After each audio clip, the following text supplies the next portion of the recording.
Formula 1 je polna mitov in legend.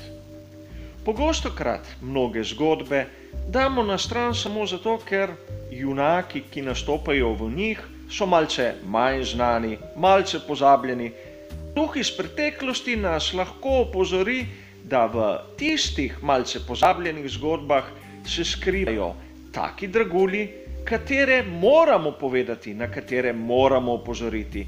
In verjetno tudi tiste bolj znane zadeve je prav, da vsako toliko damo na stran.